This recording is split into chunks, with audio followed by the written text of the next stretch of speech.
Hello नमस्कार, मैं दिनेश शर्मा। राहु की महादशा में चंद्र की अंतर्दशा जो 18 माह चलेगी और वृषभ लगन पे ये लागू होगा। कुछ लोग वृषभ लगन और राशि को कंफ्यूज करते हैं।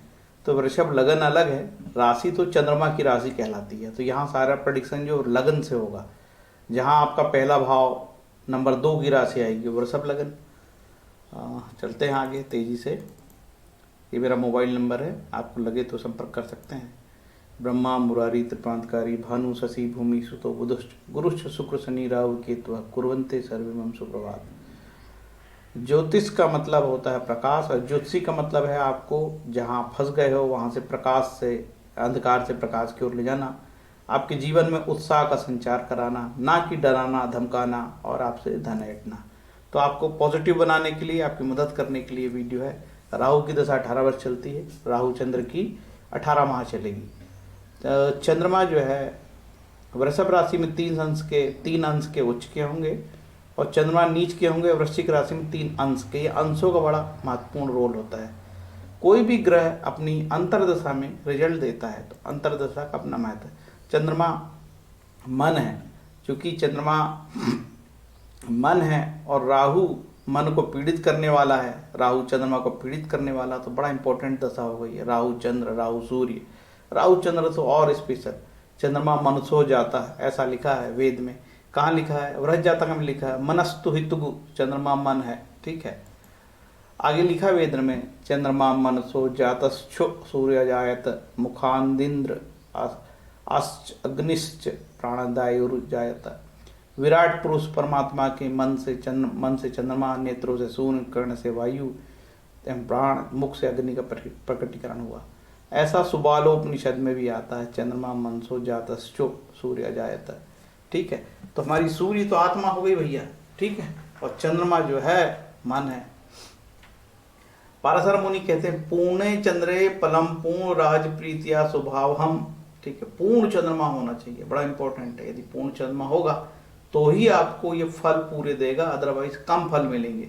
पीड़ित चंद्रमा मानसिक आघात देता है, इसका भी ध्यान रखिए। ठीक है, और आपका की कुंडली में चंद्रमा कैसा है, क्या मृत्यु भाग में है, विषघटी में है, इसकी जांच बुद्धिमान ज्योतिषी से करना चाहिए। आपका चंद्रमा केमद्रुम आदि योग में तो नहीं बनाता है, राहु चंद्रमा के साथ में तो नहीं है, आदि की जानकारी। यदि केमद्रुम योग बनता भी है तो वो चंद्रमा की दशा आने पे ही फलित होगा, ऐसा मान लो आप। ठीक है, जब तक चंद्रमा की दशा नहीं आएगी फलित नहीं होगा। नवग्रह स्त्रोतम से भी जो है ग्रह शांति होती है, ये मैं कई बार बता चुका हूँ। ठीक है, राहु केतु जिस ग्रह में रहते हैं उसी के फल देते हैं, इनकी कोई राशि नहीं होती। सभी ग्रह केंद्र त्रिकोण में अच्छे फल देते हैं, 3, 6, 11 या 6, 8, 12 में खराब फल देते हैं। राहु मानसिक रोग देता है या दिमागी शैतानी देता है। पंचम भाव का राहु चंद्रमा बहुत खराब, अष्टम भाव का राहु चंद्र बहुत खराब होता है, तकलीफ देह होता है। ठीक है, ज्योतिष जो है प्रारब्ध पे आधारित है, आपको पुरुषार्थ करना पड़ेगा, भाग्य के भरोसे नहीं रहना पड़ेगा। ठीक है, बिना शरीर चलाए आपको जीवन यात्रा नहीं होगी। गीता में भी बोला है, कर्म के बिना शरीर निर्वाह नहीं हो सकता, तो कर्म तो करना ही पड़ेगा। उठो जागो और लक्ष्य की प्राप्ति तक रुको मत। ठीक है, तो आपको ज्योतिषी कर्मवादी भाग्यवादी नहीं बनाएगा, कर्मवादी बनाएगा। ठीक है, कर्म सबको करने पड़ते हैं। ज्योतिषी का ये मतलब नहीं है कि ज्योतिष भाग्यवादी बनाती है किसी को, हम आपको कर्मवादी बनाते हैं, कर्म करना पड़ेगा। लगातार पाप ग्रहों की दशाएं कष्टप्रद होती है, जैसे कि राहु, फिर चंद्रमा पीड़ित हो, फिर शनि, मंगल, केतु, कष्टप्रद होती है। राहु तम का कारक है, ठीक है, बहुत सारी नेगेटिविटी को बाहर करता है। और जब राहु की दशा में बहुत सारी समस्याएं, डिपार्टमेंट इंक्वायरी, किसी की डी होती है, कोई भ्रष्टाचार एक्ट में फंस जाता है, सुइसाइड, पॉइजन, कंस्पिरेसी, छापा जब्ती, फांसी लगाना आदि का तमोगुण है ये, तो तम वाले प्रभाव ये रखता है। लोग दुनिया भर की जांच के चक्कर में फंस जाते हैं। राहु कई बार संतानहीनता का भी कारण बन जाता है 5वें भाव में, या राहु का गोचर हमको जो है जीवन में बड़ा इंपॉर्टेंट भूमि भवन निर्माण देता है। राहु का गोचर से संतान भी प्राप्त होती है। राहु से जो है 9वें 10वें स्थान का राहु गंगा यात्रा भी कराता है, तीर्थ यात्रा भी कराता है। राहु चंद्र की युति मानसिक परेशानी पैदा करती है, और क्लोज डिग्री में हुआ तो बहुत ज्यादा कष्ट को बढ़ जाता है। ये राहु का कारकत्व है, आप लोग इसको रोक के देख सकते हो। ये चंद्रमा का कारकत्व है, ये भी चंद्रमा का कारकत्व है। इसको आप इत्मीनान से रोक के देख सकते हो, ठीक है। जनरली यहाँ पे आपको जो है लघु पारसरी से फलित के छोटा सा एक प्रकार बताया जाएगा, बिना कुंडली देखे कितना बताएंगे आप, ठीक है। छोटा सा बार कुंडली में आपका चंद्रमा कहाँ है, उच्च का है, नीच का है, कैसा, हमें नहीं पता, ठीक है। तो यहाँ पे एक और चीज चाहिए है, जनरली कहा है कि चंद्रमा यदि दशापति से 5, 9, 11 मतलब 5वें, 9वें, 11वें भाव में लक्ष्मी की कृपा से कल्याण करेगा। यदि दशापति से, दशापति तो राहु हो गया, राहु से चंद्रमा 6, 8, 12 भाव में हो तो कष्टप्रद। चंद्रमा यदि दूसरे या 12 भाव में होता तो अपमृत्यु। ऋषि पाराशर ने बोला कि चंद्रमा दूसरे या 12 भाव में होगा तो ज्यादा कष्टप्रद है। उपाय में बताया है, उपाय श्वेत गोदान महिष दान से चंद्रमा की प्रसन्नता से सुख प्राप्ति होगी। अब ये महिष दान, गोदान महंगे दान है, आप जो है सफेद वस्त्र या सफेद चावल दान दे सकते हो, दूध दही दान दे सकते हो, ठीक है, और कोई भी अन्न दान दे सकते हो। हजारों साल पहले लिखी ज्योतिष में आपको सिद्धांत परिवर्तन करना पड़ेगा। जैसी परिस्थिति थी तो राजाओं के लिए दान थे, उनके पास गाय भैंस होती थी। हम लोग साधारण आदमी कहाँ से गाय देंगे 1 लाख की यार, महिष दान कहाँ से करेंगे, ठीक है। तो मंत्रों का जाप करिए, माँ दुर्गा की आराधना करिए, चंद्रमा का बीज मंत्र करिए या साधारण मंत्र पढ़िए, ग्रह शांति होगी। या नवग्रह स्तोत्रम का पाठ करिए, विष्णु सहस्त्रनाम का पाठ करिए। इसके बाद चंद्रमा यदि राहु से 2, 12 हो या षडाष्टक हो तो काफी खराब फल देगा, ठीक है। अब हम देखते हैं यहाँ से आपकी कुंडली विश्लेषण। ये वाला जो पार्ट है इसको आप यहाँ समझो। आपकी वृषभ लग्न की कुंडली है, शुक्र यदि आपका लग्नेश है और लग्नेश होकर षष्ठेश भी है तो षष्ठेश का दोष शुक्र को नहीं लगेगा। शुक्र सबसे शुभ ग्रह हो गया आपका। शुक्र का यदि कोई रत्न पहनना चाहे, शुक्र का लिए हीरा, तो पहन सकते हो। जनरली मैं रत्न नहीं बताता हूँ, लेकिन 90 क्या 99% लोग इसी चक्कर में रहते हैं। ऋषि पाराशर ने कहीं पे भी रत्नों के बारे में नहीं बताया, इसलिए रत्न उपाय नहीं बताता हूँ। आपको बता सकता हूँ ये रत्न पहनना चाहो हीरा तो पहन सकते हो। और इस कुंडली में लग्नेश होकर शुक्र सबसे शुभ है। शुक्र की जब भी दशा मिलेगी तो आपके जीवन में शुभ होगा, शुभ फल आएगा, बशर्ते कि शुक्र अच्छा हो, ठीक है। अब शुक्र नीच का हो जाए या 6, 8, 12 में बैठे तो कष्टप्रद देगा। देखो शुक्र यहाँ नीच का हो जाता है, ध्यान रखो, ठीक। यदि इसका नीच भंग हो गया होगा इस तरीके से तो ये हानिकारक नहीं है। तो बिना कुंडली देखे नहीं बताया जा सकता, जितना बताना है ऊपर का सिद्धांत वही विश्लेषण होगा। बुध इस कुंडली में क्या है, बुध इस कुंडली में मार्केश है, मतलब न्यूट्रल हो गया, ना अच्छा ना बुरा, ठीक। और यहाँ पंचमेश हो गया, तो कुल मिला के कहेंगे कि बुध इस कुंडली में सबसे अच्छा प्लैनेट है, योगकारी भी हो गया ये, ठीक है। इसका रत्न कोई पन्ना पहनना चाहे पहन सकता है। मंगल इस कुंडली में सबसे खराब ग्रह है, एक तो यहाँ पे मारक हो गया और ये न्यूट्रल हो गया बार, ठीक। तो मंगल का ग्रह रत्न पहनने से बचना चाहिए, मूंगा, ठीक। मंगल कैसा इस कुंडली में अच्छा ग्रह नहीं है, मारक है, ठीक, वैस है। गुरु अष्टमेश है और उपचय है, सबसे खराब ग्रह भी हो गया गुरु। यहाँ पे गुरु का रत्न पुखराज भूल के भी नहीं पहनना चाहिए। शनि इस कुंडली में सबसे योगकारी ग्रह है, बाधकेश भी है लेकिन वो, और केंद्र का भी मालिक है। तो इसमें सबसे इंपॉर्टेंट ग्रह हो गया शनि। शनि बुध की युति योगकारी होगी, शनि शुक्र की युति योगकारी होगी, शनि सूर्य की युति योगकारी होगी, ठीक है। हाँ, 2 ग्रह तो बताना ही भूल गए मैं यहाँ पे। चंद्रमा उपचय होकर इस कुंडली में खराब है। सूर्य सबसे अच्छा ग्रह हो गया, यहाँ पे केंद्र का स्वामी है, सूर्य से कोई समस्या नहीं है, ठीक। सारे ग्रह का मैंने बता दिया। शनि का रत्न नीलम का कोई रत्न धारण करना चाहे तो उसकी इच्छा है तो कर सकता है वो, ठीक। अब यहाँ पे आपको षडाष्टक बता देते हैं। देखो राहु और चंद्रमा की इस प्रकार से बैठक हो, ठीक है। चंद्रमा यहाँ पे ऐसा हो, राहु, ये षडाष्टक हुआ इस प्रकार से। कैसे षडाष्टक होगा सिद्धांत जान लो, तो कहीं पे भी होगा तो आप गिन सकते हो। 1, 2, 3, 4, 5, 6 षडाष्टक हो गया। और चंद्रमा यहाँ हुआ तो ये 7 और ये 8, ये पोजीशन कहीं पे भी बन सकती है। जैसे ये षडाष्टक यहाँ बता रहा हूँ, ये षडाष्टक, ये षडाष्टक। अब हम इसको यहाँ ले लेंगे तो चंद्रमा ये षडाष्टक बनाया, भले ही अपनी राशि का हो लेकिन षडाष्टक, ये षडाष्टक बनाया। तो ऐसे षडाष्टक योग काफी खराब फल देते हैं। ये षडाष्टक बना यहाँ पे, ये चंद्रमा यहाँ हो, ये षडाष्टक बनाया, यहाँ तो आपस में आमने सामने हुए, ये षडाष्टक बन गया, नीच का भी हो गया। तो यदि चंद्रमा, आप षष्ठाष्टक बता दिया, ये आपस में 2 बार ऐसे होते हैं, आपस में यदि 2 बार प्लैनेट बनते हैं द्विद्वादश, ये भी खराब ही हो गए, हानि देते हैं। ठीक, अब हम देखते हैं कि चंद्रमा और राहु यदि 8वें भाव में हो, मंगल के साथ हो, शनि के साथ पीड़ित हो, तो ज़्यादा कष्ट देंगे आपको। इस तरीके से 6वें में हो, छठा राहु जो बहुत खराब नहीं होता, इस तरीके से ये चंद्रमा यहाँ तकलीफ दे होगा।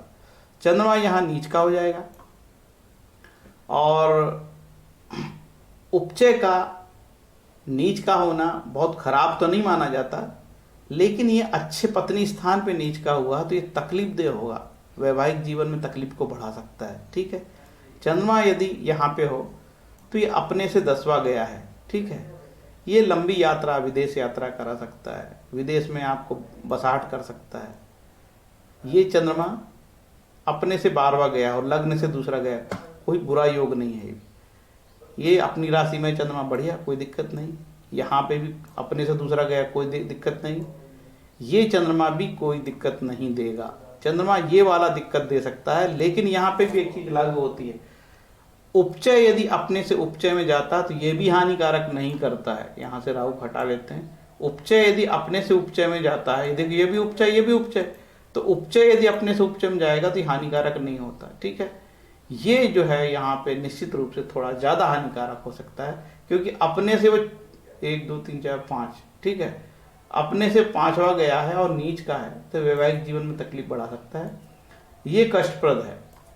ये भी अपने से छठा गया है, ये भी बहुत ज्यादा कष्टप्रद नहीं होगा, लेकिन फिर भी चंद्रमा 8वां चंद्रमा के बारे में इसलिए कि बालारिष्ट बनाता है और कई प्रकार की नेगेटिविटी को बाहर करता है ये। ठीक है, अब सवाल है इस चंद्रमा के साथ कौन है, शनि है, राहु है, सूर्य है, किससे दृष्ट है, उस पर डिपेंड करेंगे। तो फिर मोटा मोटा मान सकते हैं कि छठा, 8वां और 12वां चंद्र बहुत अच्छे फल नहीं देता है। 9वां चंद्रमा लग्न से 9वां गया, अब शनि की राशि में है, 9वां स्थान शुभ स्थान है, और यहाँ से ये अपने घर को देखते भी हैं, तो ये चंद्रमा भी बहुत हानिकारक नहीं है, ये तो अच्छा स्थान है, कोई दिक्कत नहीं इससे। और लाभ का चंद्रमा भी कोई बुरा नहीं होता, क्योंकि ये चंद्रमा अपने से उपचय गया, देखो यहाँ पे भी उपचय हो गया, तो ये चंद्रमा भी हानि नहीं करता। अब ये देखना कि चंद्रमा केमद्रुम योग तो नहीं बनाता, केमद्रुम योग बनाता है, और यदि चंद्रमा की दशा मिलती है तो कष्टप्रद होता है। ठीक, तो ये राहु चंद्रमा का मैंने आपको बताया कि अब फलित कैसे आएगा। फलित हमें नहीं पता आपकी कुंडली में कहाँ ग्रह बैठा है, उसके अनुसार फलित आएगा, और बहुत सारे सिद्धांत एक साथ एस्ट्रोलॉजर देखता है, फिर वो बताने की स्थिति होता है। जैसे कि मैं योगिनी भी लगाता हूँ, जेमनीचर दशा भी लगाता हूँ, और फिर उनके 64वां नवांश, 22वां दृष्टिकांड, और देह राशि, जीव राशि, 50 सिद्धांत अप्लाई करके मैं फलित देता हूँ। तो यहाँ हम नहीं देख सकते ना सारी चीज़ें आपकी, तो हमने एक सिद्धांत बताएं कि कहाँ अच्छा होगा, कहाँ बुरा होगा, एक सिद्धांत का सामान्य विश्लेषण किया, इससे ज़्यादा और नहीं बताया जा सकता है। इसके बारे में बता दें कि भाई चंद्रमा के लिए कौन कौन सा दान करना, तो यहाँ चंद्रमा के दान लिखे हैं, और चंद्रमा के लिए कुछ आवश्यक जानकारी, और चंद्रमा के लिए सोमवार का व्रत कर सकते हैं चंद्रमा पीड़ित हो। और ये चंद्रमा के लिए ओम छो सोमाय नमः, या तंत्रोक्त बीज मंत्र है इसका, ओम श्राम श्रीम श्रौस चंद्रमा से नमः, ओम एम क्ली सोमाय नमः, जो भी उचित आपको लगे, जो सरल हो आपके लिए। मेरा तो ऐसा मानना है कि बीज मंत्र धारण ना करके साधारण मंत्र लेने चाहिए, ओम सो सोमाय नमः, या चंद्र के लिए यही मंत्र पर्याप्त होता है।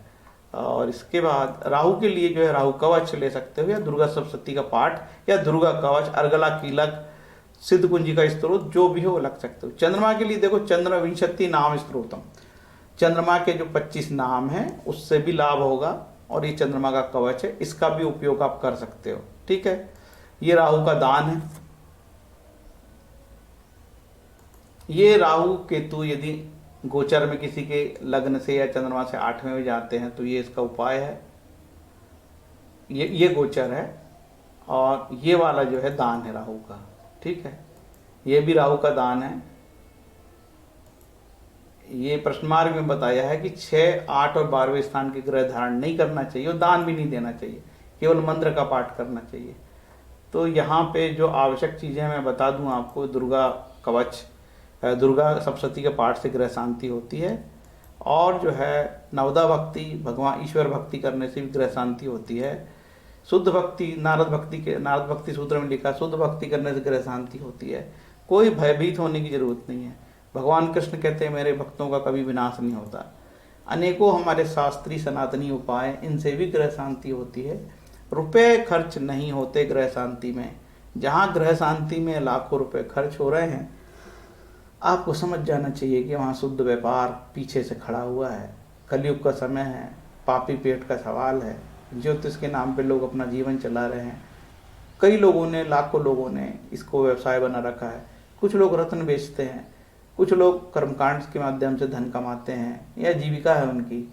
तो ऐसे लोगों के आप जब चक्कर में पड़ोगे तो वो पहले बताएगा कि राहु पितृ श्राप हो गया है, राहु चंद्र जहर हो गया है। इस तरीके से अनेकों जहरीले या खतरनाक शब्दों से आपको मन भ्रमित करेगा, क्योंकि राहु चंद्र में वैसे तो डिप्रेशन हो ही जाता है, और राहु के साथ चंद्रमा रहेगा तो ज़्यादा तकलीफ है। और राहु और चंद्रमा की डिग्रियां देखो, बहुत क्लोज होंगे तो ज़्यादा कष्ट। जैसे राहु 15 डिग्री का, चंद्रमा भी 15 का हो, या 13 डिग्री का हो, या राहु 16 डिग्री का हो और आपका चंद्रमा 14 डिग्री का हो, तो डिप्रेशन होता बहुत। ठीक है, क्या होगा कि आपका मन बैठेगा, आपके उत्साह में कमी आएगी, तो आपको पॉजिटिव रहना पड़ेगा।